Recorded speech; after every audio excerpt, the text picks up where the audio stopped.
Hi hello friends, ಎಲ್ಲರಿಗೂ ನಮಸ್ಕಾರ. ನಾನು ನಿಮ್ಮ ರೇಖಾ ಅಡುಗೆ ಚಾನಲ್ಗೆ ಸ್ವಾಗತ. ಹೊಸದಾಗಿ ನಮ್ಮ ಚಾನಲ್ ನೋಡ್ತಾ ಇದ್ದೀರಂದರೆ ಈಗಲೇ ಸಬ್ಸ್ಕ್ರೈಬ್ ಮಾಡ್ಕೊಳ್ಳಿ.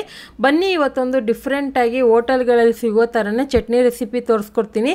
ಚಟ್ನಿ ರೆಸಿಪಿ ಅಂದರೆ ಈಸಿನೇ, ಅದೇ ರುಚಿಯಾಗಿ ಮಾಡಬೇಕಂದ್ರೆ ಖಂಡಿತ ಕೆಲವೊಂದು ಟಿಪ್ಸ್ನ ಫಾಲೋ ಮಾಡಿದ್ರೆ ಈಸಿಯಾಗಿ ಯಾರು ಬೇಕಾದನ್ನು ಮಾಡ್ಕೋಬೋದು. ಸೊ ಇದೆಲ್ಲ ಥರ ಬ್ರೇಕ್ಫಾಸ್ಟ್ಗೆ ವೆರೈಟಿ ಆಫ್ ರೈಸ್ಗೆಲ್ಲ ಸೂಪರಾಗಿರುತ್ತೆ ಕಾಂಬಿನೇಷನು. ನಾನು ಕೂಡ ಎಷ್ಟೋ ವೆರೈಟಿ ಚಟ್ನಿಗಳನ್ನ ಟ್ರೈ ಮಾಡಿದ್ದೀನಿ. ಅದರಲ್ಲಿ ಈ ಚಟ್ನಿನ ಟ್ರೈ ಮಾಡಿ ನೋಡಿ, ಕಳೆದೋಗ್ತಿರೋ ಟೇಸ್ಟಿಗೆ. ಸೊ ಖಂಡಿತ ಮಾಡೋದು ಸುಲಭನೇ. ಈ ರೆಸಿಪಿ ಟ್ರೈ ಮಾಡಿ ಯಾವ ಥರ ಇತ್ತಂತ ಲೈಕ್ ಮಾಡಿ ಮತ್ತು ಕಮೆಂಟ್ ಮಾಡಿ ತಿಳಿಸಿ, ಹಾಗೆ ಶೇರ್ ಮಾಡಿ. ಬನ್ನಿ ಇವಾಗ ಯಾವ ರೀತಿ ಮಾಡೋದಂತ ನೋಡ್ಕೊಬರೋಣ. ಇದು ಮಾಡೋದಕ್ಕೆ ಸ್ಟವ್ ಮೇಲೆ ಒಂದು ಫ್ರೈ ಪ್ಯಾನ್ ಇಟ್ಕೊಂಡು ಒಂದು 2 ಟೀ ಸ್ಪೂನ್ ಎಣ್ಣೆ ಹಾಕ್ಕೊಂಡಿದ್ದೀನಿ. ಎಣ್ಣೆ ಬಿಸಿ ಆದಮೇಲೆ ಒಂದು ಅರ್ಧ ಕಪ್ ಆಗೋಷ್ಟು ಹಸಿ ಕಡಲೆ ಬೀಜ ಹಾಕ್ಕೊಂಡು ಇದನ್ನು ಮೀಡಿಯಮ್ ಫ್ಲೇಮಲ್ಲಿ 2 ನಿಮಿಷ ಫ್ರೈ ಮಾಡ್ಕೋಬೇಕು. ಸ್ವಲ್ಪ ಕ್ರಿಸ್ಪಿ ಆಗಬೇಕು ಕಡಲೆ ಬೀಜ. ಬೈ ಚಾನ್ಸ್ ನಿಮ್ಮ ಹತ್ರ ಆಲ್ರೆಡಿ ಹುರಿದಿರೋ ಅಂಥ ಕಡಲೆ ಬೀಜ ಇದ್ದರೆ ಅದು ಸಹ ಹಾಕ್ಕೊಬೋದು. ಇಲ್ಲಿ ಖಾರಕ್ಕೆ ಒಂದು 6 ಹಸಿಮೆಣಸಿನ್ಕಾಯಿ ಹಾಕ್ಕೊತಾ ಇದ್ದೀನಿ. ಚಟ್ನಿ ಯಾವಾಗೂ ಸ್ವಲ್ಪ ಖಾರವಾಗಿದ್ದರೆ ರುಚಿಯಾಗಿರುತ್ತೆ. ಹಾಗೆ ಒಂದು ಸ್ವಲ್ಪ ಹುಣಸೆಹಣ್ಣು ಹಾಕ್ಕೊತಾ ಇದ್ದೀನಿ. ಒಂದು ಅರ್ಧ ಟೀ ಸ್ಪೂನ್ ಜೀರಿಗೆ ಹಾಕ್ಕೊತಾ ಇದ್ದೀನಿ. ಸೊ ಇದನ್ನೆಲ್ಲ ಹಾಗೆ ಒಂದು 30 ಸೆಕೆಂಡ್ ಫ್ರೈ ಮಾಡ್ಕೊಳ್ಳೋಣ. ಇದ್ರ ಜೊತೆಗೆ 1 ಇಡಿ ಆಗೋಷ್ಟು ಪುದೀನ ಹಾಕ್ಕೊತೀನಿ. ನನ್ನ ಕೈ ಅಳತೆಯಲ್ಲಿ 1 ಇಡಿ ಆಗೋಷ್ಟು ಪುದೀನ ಹಾಕ್ಕೊತಾ ಇದ್ದೀನಿ. ಒಳ್ಳೆ ಫ್ಲೇವರ್ ಸಿಗುತ್ತೆ. ಬೈ ಚಾನ್ಸ್ ನಿಮಗೆ ಪುದೀನ ಇಷ್ಟ ಇಲ್ಲ ಅಥವಾ ಮನೇಲಿ ತಕ್ಷಣಕ್ಕೆ ಇಲ್ಲ ಅಂದರೆ ಸ್ಕಿಪ್ ಮಾಡ್ಕೋಬೋದು. ಹಾಕಿದ್ರೆ ನಿಮಗೆ ಸೂಪರ್ ಟೇಸ್ಟ್ ಕೊಡುತ್ತೆ ಈ ಚಟ್ನಿನಲ್ಲಿ. ಮತ್ತು ಚಟ್ನಿ ತಿನ್ನೋರು ಹೇಳ್ತಾರೆ ಕಡಲೆ ಬೀಜ ಚಟ್ನಿ ಅಂತ ಗೊತ್ತೇ ಆಗೋದಿಲ್ಲ, ಅಷ್ಟು ಚೆನ್ನಾಗಿರುತ್ತೆ. ಇದನ್ನು ಫ್ರೈ ಮಾಡಿದ ಮೇಲೆ ಇದಕ್ಕೆ 1/4 ಕಪ್ ಆಗೋಷ್ಟು ಹುರ್ಗಡ್ಲೆ ಮತ್ತು 1/4 ಕಪ್ ಆಗೋಷ್ಟು ಹಸಿ ತೆಂಗಿನಕಾಯಿ ಹಾಕ್ಕೊಂಡು ಜಸ್ಟ್ ಒಂದೇ 1 ನಿಮಿಷ ಈ ಥರ ಮಿಕ್ಸ್ ಮಾಡ್ಕೊತೀನಿ. ಅದಕ್ಕೆ ಮೇಲೆ ಜಾಸ್ತಿ ಫ್ರೈ ಮಾಡೋಕ್ಕೆ ಹೋಗಬೇಡಿ. ಇದು ಇಷ್ಟೇ. ಇದು ಈ ಥರ ಫ್ರೈ ಮಾಡೋದ್ರಿಂದನೂ ನಿಮಗೆ ಚಟ್ನಿ ರುಚಿಯಾಗಿ ಬರುತ್ತೆ. ಯಾವಾಗೂ ಹಸಿಯಾಗಿ ಮಾಡೋದಕ್ಕಿಂತ ಈ ಥರ ಹುರಿದ್ಬಿಟ್ಟು ಕೂಡ ಮಾಡಿ ನೋಡಿ, ತುಂಬಾ ರುಚಿಯಾಗಿರುತ್ತೆ.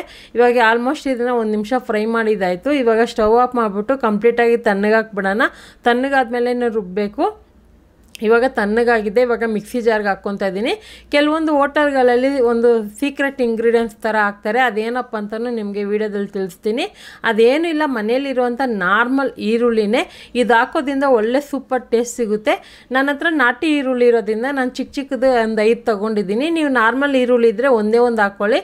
ಇದಕ್ಕೆ ಕೊತ್ತಂಬರಿ ಸೊಪ್ಪು ಹಾಗೆ ರುಚಿಗೆ ತಕ್ಕಷ್ಟು ಉಪ್ಪು ಹಾಕಿ ಚಟ್ನಿಗೆ ಎಷ್ಟು ಬೇಕು ಅಷ್ಟೇ ನೀರು ಹಾಕ್ಕೊಂಡು ರುಬ್ಕೋಬೇಕಾಗುತ್ತೆ. ಈ ಚಟ್ನಿನ ತರತರಿಯಾಗಿ ರುಬ್ಬಿದ್ರೆ ಇನ್ನೂ ಸೂಪರಾಗಿರುತ್ತೆ. ನಾನು ಸ್ವಲ್ಪ ನುಣ್ಣಗೆ ರುಬ್ಕೊಂಡಿದ್ದೀನಿ. ನೀವು ತರತರಿಯಾಗಿ ರುಬ್ಬಿ ಅದು ಕೂಡ ಸೂಪರಾಗಿರುತ್ತೆ. ಈ ಚಟ್ನಿನ ನಾವು ನೀರು ಚಟ್ನಿ ಥರನೂ ಮಾಡ್ಕೋಬೋದು, ಗಟ್ಟಿ ಚಟ್ನಿ ಥರನೂ ಮಾಡ್ಕೋಬೋದು. ನಾನಿಲ್ಲಿ ಮೀಡಿಯಮ್ ಆಗಿ ಮಾಡಿದ್ದೀನಿ. ನಿಮಗೆ ಯಾವ ಥರ ಬೇಕೋ ಆ ಥರ ಮಾಡ್ಕೊಳ್ಳಿ. ಇವಾಗ ಇದನ್ನು ರುಬ್ಬಿದ ಮೇಲೆ ಒಂದು ಬೌಲ್ಗೆ ಹಾಕ್ಕೊಂಡು ಇದಕ್ಕೆ ಒಂದು ಸಿಂಪಲ್ ಒಗ್ಗರಣೆ ಹಾಕೋಬೇಕಾಗುತ್ತೆ. ನಾರ್ಮಲ್ ಚಟ್ನಿಗೆ ಯೂಸ್ ಮಾಡೋಂಥ ಒಗ್ಗರಣೆನೇ. ಹಾಗೆ ಮತ್ತು ನೀರು ನಿಮ್ಗೆ ಎಷ್ಟು ಬೇಕೋ ನೋಡಿ ಹಾಕ್ಕೊಳ್ಳಿ. ನಾನು ಹೇಳಿದ್ನಲ್ಲ, ನೀರು ಚಟ್ನಿ ಥರನೂ ಮಾಡ್ಕೋಬೋದು. ನೀರು ಚಟ್ನಿ ಥರ ಮಾಡಿ ದೋಸೆನಲ್ಲಿ ಇಡ್ಲಿನಲ್ಲಿ ಡಿಪ್ ಮಾಡಿ ತಿಂತಾಯಿದ್ರೆ ಆ ಟೇಸ್ಟೇ ಸೂಪರಾಗಿರುತ್ತೆ. ಮತ್ತು ಅದೇ ಫ್ರೈ ಪ್ಯಾನ್ಗೆ 1 ಟೀ ಸ್ಪೂನ್ ಎಣ್ಣೆ, 1/4 ಟೀ ಸ್ಪೂನ್ ಸಾಸಿವೆ, 1/4 ಟೀ ಸ್ಪೂನ್ ಜೀರಿಗೆ, ಒಂದು 2 ಚಿಟಿಕೆ ಹಿಂಗು, 2 ಒಣಗಿದ ಮೆಣಸಿನ್ಕಾಯಿ, 1 ಕಡ್ಡಿ ಕರಿಬೇವಿನ ಸೊಪ್ಪು ಹಾಕ್ಕೊಂಡು ಸ್ಟವ್ ಆಫ್ ಮಾಡ್ಕೊಳ್ಳಿ. ಸ್ಟವ್ ಆಫ್ ಮಾಡಿಬಿಟ್ಟು ಹಾಗೆ ಮಿಕ್ಸ್ ಮಾಡ್ಕೊಳ್ಳಿ. ಫ್ಲೇಮಲ್ಲೇ ಇದ್ದರೆ ನೀವು ಒಗ್ಗರಣೆ ಸೀದೋಗೋ ಚಾನ್ಸಸ್ ಇರುತ್ತೆ, ಫ್ಲೇವರ್ ಹೋಗ್ಬಿಡುತ್ತೆ. ಸೊ ಕರಿಬೇವಿನ ಸೊಪ್ಪು ಒಣಗಿದ ಮೆಣಸಿನ್ಕಾಯಿ ಹಾಕಿ ಸ್ಟವ್ ಆಫ್ ಮಾಡಿಬಿಟ್ಟು ಆನಂತರ ಎಣ್ಣೆನಲ್ಲಿ ಮಿಕ್ಸ್ ಮಾಡಿ ಚಟ್ನಿ ಮಿಕ್ಸ್ ಮಾಡ್ಕೊಳ್ಳಿ. ಬಿಸಿನೇ ಹಾಕಕ್ಕೆ ಹೋಗ್ಬೇಡಿ. ಸ್ವಲ್ಪ ಒಂದು 30 ಸೆಕೆಂಡ್ ಬಿಟ್ಟು ಆನಂತರ ಹಾಕ್ಕೊಳ್ಳಿ. ಹಾಕಿ ಮಿಕ್ಸ್ ಮಾಡಿ. ನೋಡೋದಕ್ಕಂತೂ ಸೂಪರಾಗಿರುತ್ತೆ, ತಿನ್ನೋದಕ್ಕೂ ರುಚಿಯಾಗಿರುತ್ತೆ. ಇದನ್ನು ಒಂದು ಏರ್ ಟೈಟ್ ಬಾಕ್ಸಲ್ಲಿ ಹಾಕಿ ನೀವು ನೆಕ್ಸ್ಟ್ ಡೇವರೆಗೂ ಕೂಡ ಬೆಳಗ್ಗೆ ಬ್ರೇಕ್ಫಾಸ್ಟಿಗೆ ಅಥವಾ ವೆರೈಟಿ ರೈಸ್ಗೆಲ್ಲ ಸೂಪರಾಗಿರುತ್ತೆ ಕಾಂಬಿನೇಷನು. ಖಂಡಿತ ಈ ಚಟ್ನಿನ ಟ್ರೈ ಮಾಡಿ ನೋಡಿ, ಮನೇಲಿ ಎಲ್ರಿಗೂ ಇಷ್ಟ ಆಗುತ್ತೆ. ಈ ರೆಸಿಪಿ ಟ್ರೈ ಮಾಡಿ ನಿಮಗೆ ಯಾವ ಥರ ಬಂತಂತ ಕಮೆಂಟ್ ಮಾಡಿ. ಹಾಗೆ ಜಾಸ್ತಿ ಲೈಕ್ ಮಾಡಿ, ನಿಮ್ಮ ಫ್ಯಾಮಿಲಿ ಫ್ರೆಂಡ್ಸ್ಗೂ ಶೇರ್ ಮಾಡಿ. ರೇಖಾ ಅಡುಗೆ ಚಾನಲ್ನ ಸಬ್ಸ್ಕ್ರೈಬ್ ಮಾಡ್ಕೊಳ್ಳಿ. ಈ ವಿಡಿಯೋ ನೋಡಿದ್ದಕ್ಕಾಗಿ ಎಲ್ರಿಗೂ ಧನ್ಯವಾದಗಳು. ಟೇಕ್ ಕೇರ್, ಬಾಯ್.